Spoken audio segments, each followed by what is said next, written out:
आज लोकसभा में प्रश्नकाल को विपक्ष के द्वारा चलने नहीं दिया गया। समूचा विपक्ष और विशेषकर कांग्रेस पार्टी के इस प्रयास की मैं घोर निंदा करता हूं। अरुणाचल में 8 की देर रात और 9 की सुबह घटी घटनाओं का हवाला देते हुए विपक्ष ने बहुमूल्य प्रश्नकाल को स्थगित करवा दिया।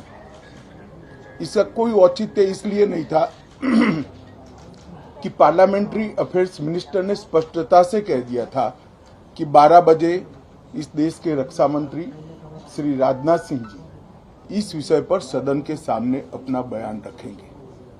जब बयान रखने की बात कर ही दी तो इसका कोई औचित्य नहीं था। मुझे भी थोड़ा आश्चर्य लगा। फिर मैंने प्रश्नकाल के सूची को देखा तो 5 नंबर का प्रश्न देखकर मैं इनकी चिंता समझ गया। 5 नंबर के प्रश्न है राजीव गांधी फाउंडेशन के FCRA रजिस्ट्रेशन को रद्द करने के बारे में। अब उन्हीं के कांग्रेस के ही सदस्य के द्वारा यह प्रश्न पूछा गया और जवाब में बहुत स्पष्ट था। अगर तो मौका देते तो मैं सदन के पटल पर भी बताता कि राजीव गांधी फाउंडेशन को 2005-06 और 2006-07 के वित्तीय साल में चीनी दूतावास से 1,35,00,000 रुपए का अनुदान प्राप्त हुआ था। चूंकि FCRA के कानून और उसकी मर्यादाओं के अनुरूप नहीं था तो नोटिस देकर पूर्णतया कानूनी प्रक्रिया का अनुपालना करते हुए गृह मंत्रालय ने इसका रजिस्ट्रेशन रद्द किया था। फाउंडेशन ने अपना रजिस्ट्रेशन सामाजिक कार्यों के लिए करवाया है और ये जो राशि चीनी दूतावास से मिली इसका उपयोग भारत चीन संबंधों के विकास पर शोध करने के लिए ये पैसा दिया गया। अब मैं कांग्रेस पार्टी को पूछना चाहता हूं कि इन्होंने शोध तो जरूर किया होगा। क्या उनकी शोध में 1962 में जो हजारों हेक्टेयर भूमि भारत की चीन ने हड़प ली वो शामिल था क्या? और शोध इस पर किया तो रिपोर्ट क्या आई है? नेहरू जी के प्रेम के कारण सुरक्षा परिषद में भारत की स्थायी सदस्यता बलि चढ़ गई। इस विषय को उन्होंने शोध का विषय बनाया था क्या? और अगर बनाया था तो इसका नतीजा क्या हुआ? जिस वक्त गलवान के अंदर हमारे सेना के वीर जवान चीनियों से भिड़ रहे थे उस वक्त चीनी दूतावास के अधिकारियों को कौन रात्रि भोज दे रहा था? वो उनकी शोध का विषय था क्या? अगर था तो उसका नतीजा क्या हुआ? जब उनकी सरकार थी तो 2006 में भारत में चीन के दूतावास ने पूरे अरुणाचल और पूरे नेपाल पर दावा कर दिया। वो उनकी शोध का विषय था क्या? अगर शोध हुई तो उसका नतीजा क्या हुआ?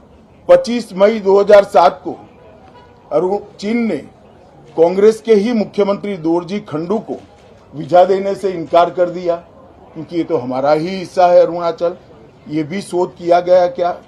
13 अक्टूबर 2009 को मनमोहन सिंह की अरुणाचल यात्रा पर चीन ने आपत्ति जताई, वो आपने जांच किया है क्या?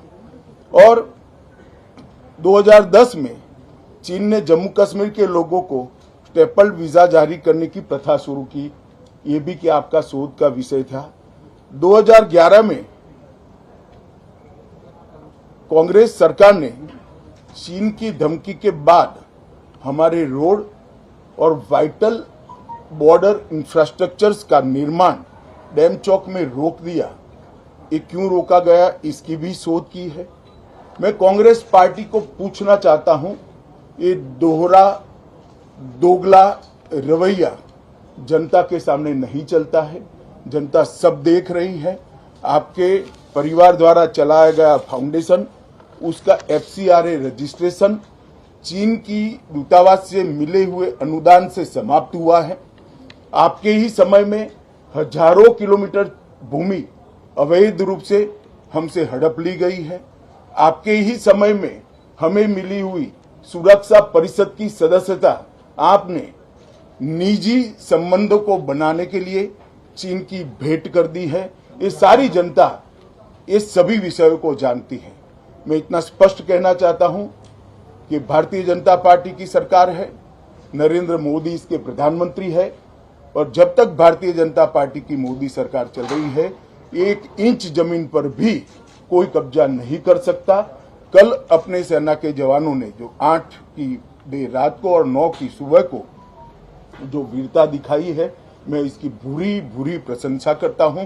इन्होंने घुसे हुए सभी लोगों को कुछ ही घंटों में वापस खदेड़ दिया और हमारी भूमि का रक्षण किया है। राजीव गांधी फाउंडेशन के FCRA लाइसेंस रद्द होने का एक दूसरा भी कारण था।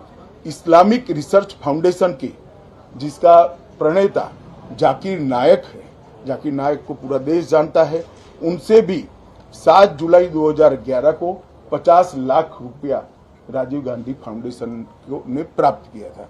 मैं पूछना चाहता हूं, राजीव गांधी फाउंडेशन के कर्ता धर्ता जो कांग्रेस की फैमिली पार्टी है उसी के सदस्य हैं, तो आपको ये पैसा जाकिर नाइक ने किस मकसद के लिए दिया था, इसकी भी स्पष्टता देश की जनता के सामने होनी चाहिए।